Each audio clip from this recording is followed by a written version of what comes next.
What's up, family? Gerald the Bossman here. You're tuned into the Bossman Show on AM 1010, AM 1430, 1055 The King. Let the King out at 105theking.com and the Bossman Show at bossmanshow.com. Hit me up on Instagram, The Bossman Show, Twitter at Bossman Show, and Facebook, Bossman Show. It's the Bossman on your radio. Listen to the Bossman Show with your host, JR, Saturdays at 9 a.m. right here on AM 1010, The King. What's up, good people? BetOnline is your number one source for all your betting needs. The latest odds, lines, and matchup reports for baseball, boxing, golf, and more. BetOnline continues to be the fastest and easiest way to place your wagers, including live betting and your favorite casino and card games available to play right from your phone. Head to the website or use your mobile device to sign up today and get in on the action. Remember to use your promo code BELIEVE, B-L-E-A-V, for your 50% welcome bonus on your first deposit. BetOnline, where the game starts. BS3 Network, changing the way you watch TV. Yes, BS3 Network, changing the way you watch TV, covering content and hot topics from A to Z, sports, music, society and culture, movie reviews, you name it, we have it.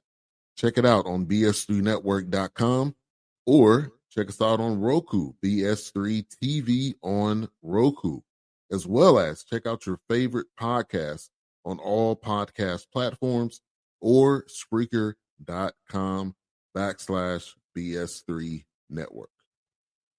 You are now tuned to BS3 Network.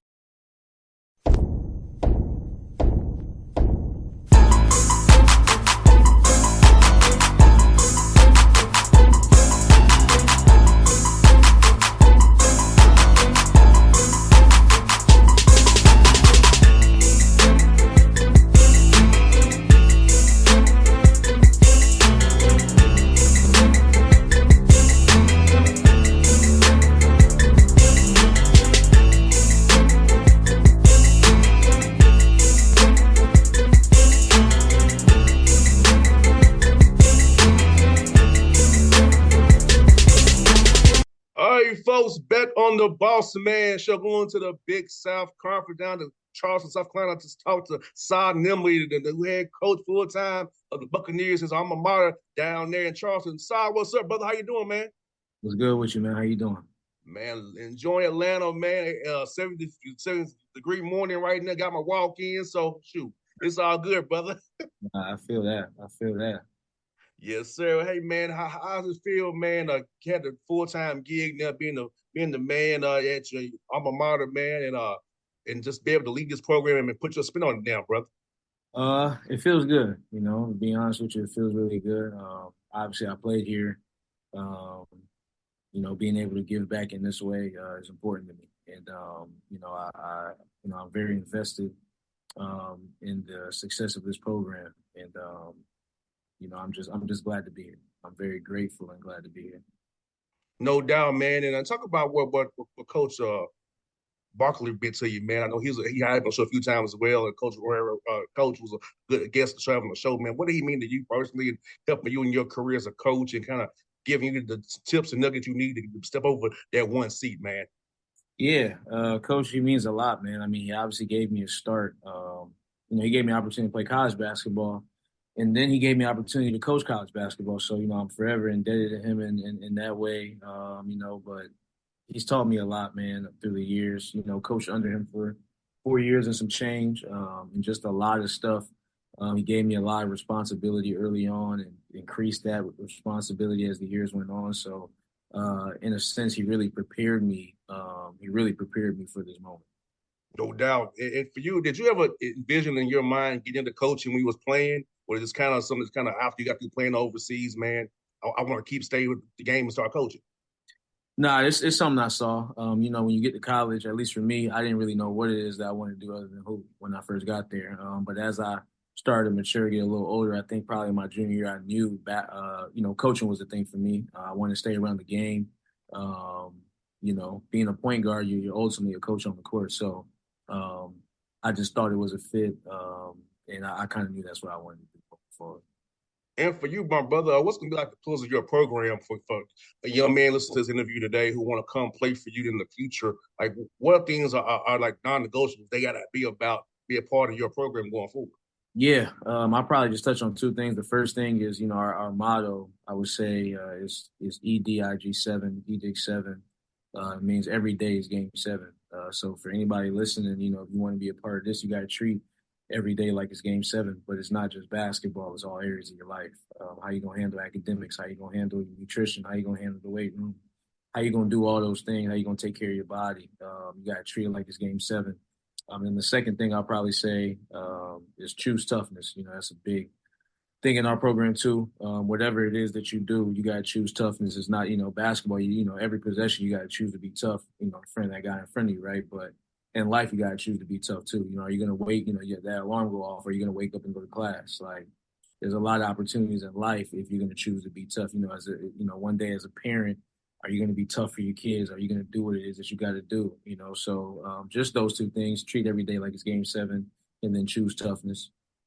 And for you, bro, for you trying to put together a roster here, man, with the portal finally closing yesterday, man. So that's over. So what are you gonna look for in guys? Maybe a JUCO guy, a high school guy on the court, or find the right fit in the portal for you, man, as you build your roster out, trying to get this thing going in the summer here and in the fall coming up here. Yeah, we've actually filled out majority of our roster. Only got one spot left, but we were looking for guys first off that had high character. They got to be a fit in that regard of kids that do the right things, kids that are about the right things. They have to have a high level of skill and a high level of IQ and feel. I don't. That's like a non-negotiable for me. You got to be able to think the game, feel the game, and things like that. So, and then guys that's been through some things and that got that a little bit of toughness to them already, right? We'll add on to that, but do you have a little bit of that toughness walking through the door? So I'll probably say those things: character, some toughness to them, and then that IQ, feel, skill aspect. And we're able to get on the court any which returning guys this spring before classes end and the semester.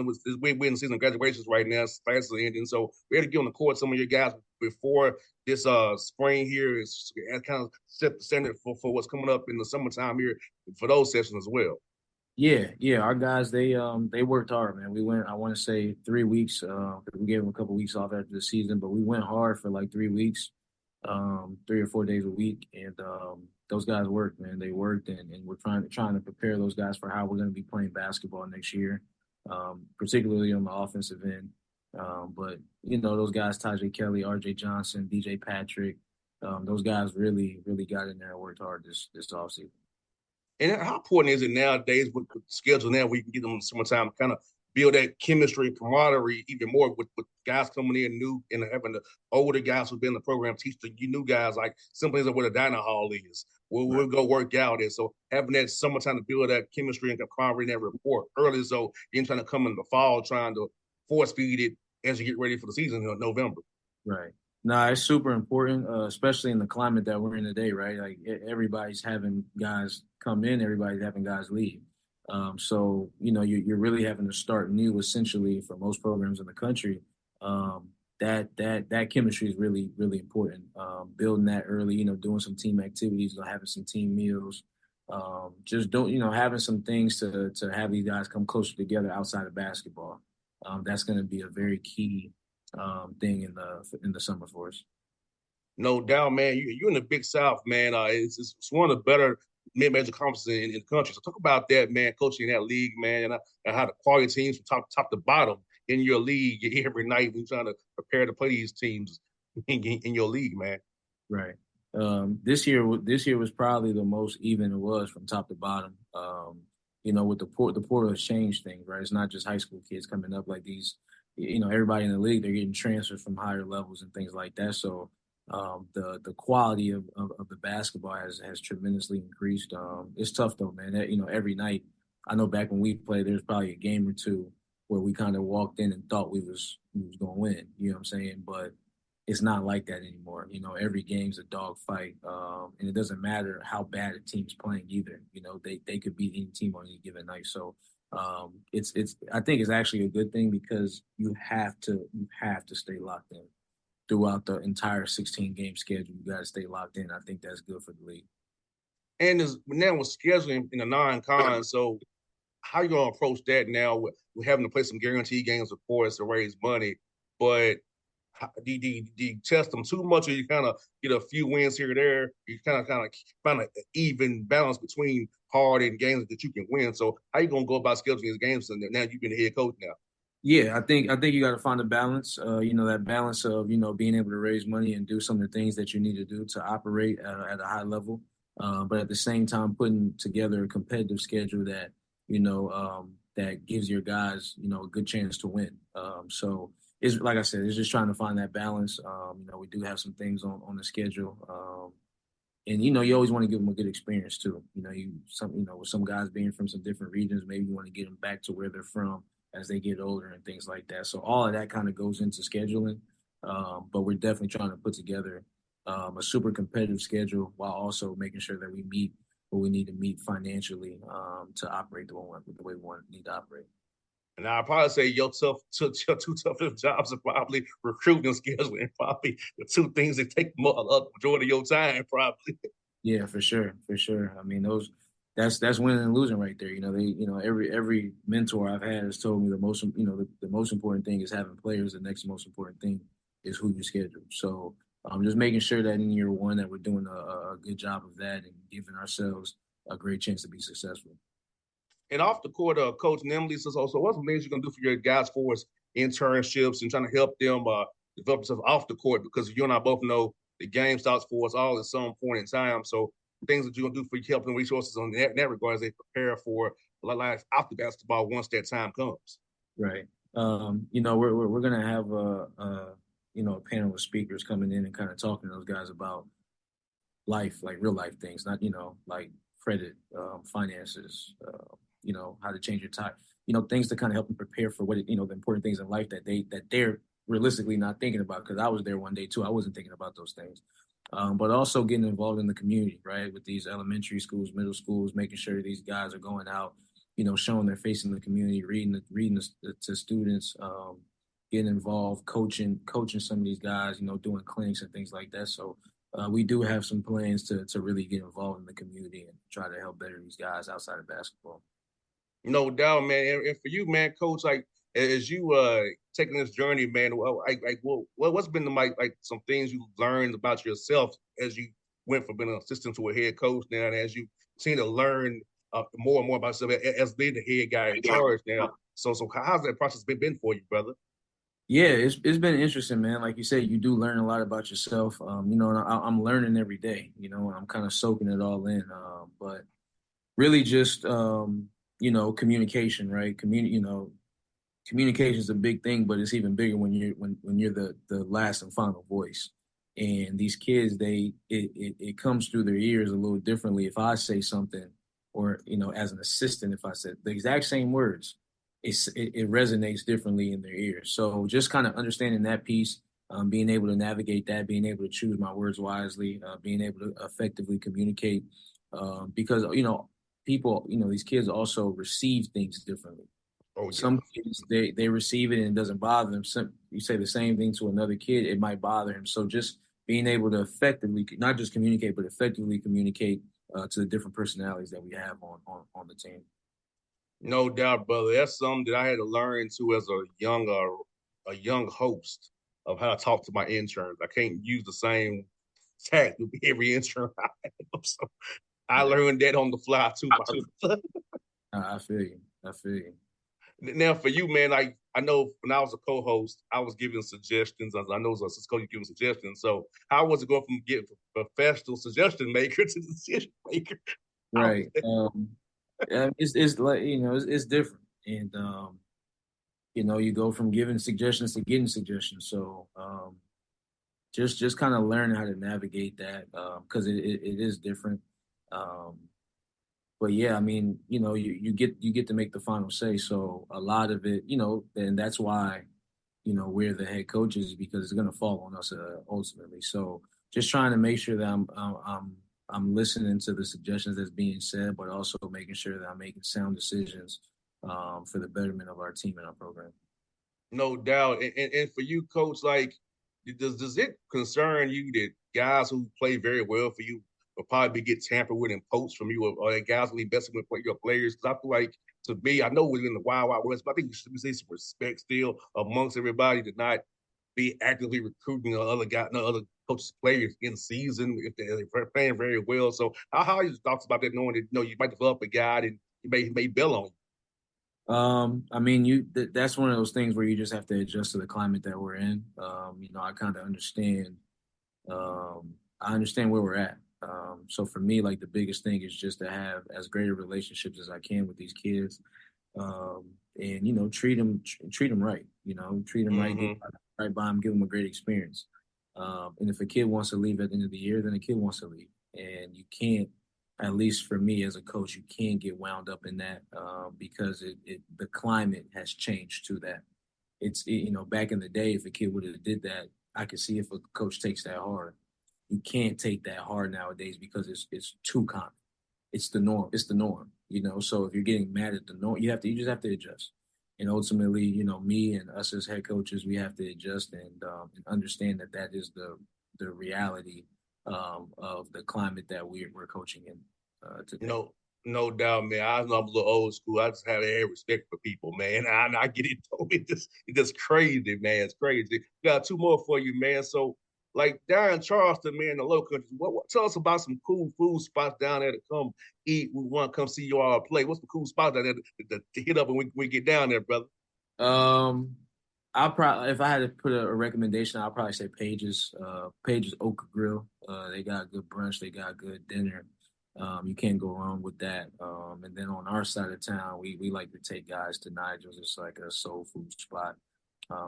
So that's probably the two I'll throw out there. I'm not a big go out to restaurants kind of guy, but those are two that I would throw out there. No doubt. Last one for you, brother. When you're not coaching and trying to get these guys going, how do you take time for yourself and kind of just decompress a little bit, get away from the game, and enjoy your life outside of basketball? I'll be honest with you, man. That's been hard since I've taken over. I think that's something that I'm still trying to. I have to get better at. Is not putting so much time into this. I'm not sure. I'll be honest with you. There's not a lot much going on outside of that right now. But I need to do better in that regard. Yeah, brother. Hey, I understand, but you're trying to get a program built. I feel you, my guy. I understand the grind. Well, brother, man, I tell you what, we're going to be cheering for you, man. I hope I'll see you at the Rock Hill or the Peach Jam or Lake Point. I'll be there. So hopefully we get to number offline and we stay in contact with brother, and I'll be in your corner. Say when to come on the show and talk to the people. I'm here for you. I'm here for you, my guy. Sounds good. I appreciate you having me on, man. Anytime, my brother. Yes, sir. All right, now. All right. BS3 Network. Changing the way you watch TV. Yes, BS3 Network, changing the way you watch TV, covering content and hot topics from A to Z, sports, music, society and culture, movie reviews, you name it, we have it. Check it out on bs3network.com or check us out on Roku, BS3 TV on Roku, as well as check out your favorite podcast on all podcast platforms or Spreaker.com/BS3 Network. You are now tuned to BS3 Network. What's up, good people? Bet Online is your number one source for all your betting needs. The latest odds, lines, and matchup reports for baseball, boxing, golf, and more. Bet Online continues to be the fastest and easiest way to place your wagers, including live betting and your favorite casino and card games available to play right from your phone. Head to the website or use your mobile device to sign up today and get in on the action. Remember to use your promo code BELIEVE, BLEAV, for your 50% welcome bonus on your first deposit. Bet Online, where the game starts. What's up, family? Jared the Bossman here. You're tuned into the Boss Man Show on AM 1010, AM 1430, 1055 The King. Let the King out at 105theking.com and the Boss Man Show at bossmanshow.com. Hit me up on Instagram, The Boss Man Show, Twitter at Boss Man Show, and Facebook, Boss Man Show. It's the Boss Man on your radio. Listen to the Boss Man Show with your host, JR, Saturdays at 9 a.m. right here on AM 1010, The King.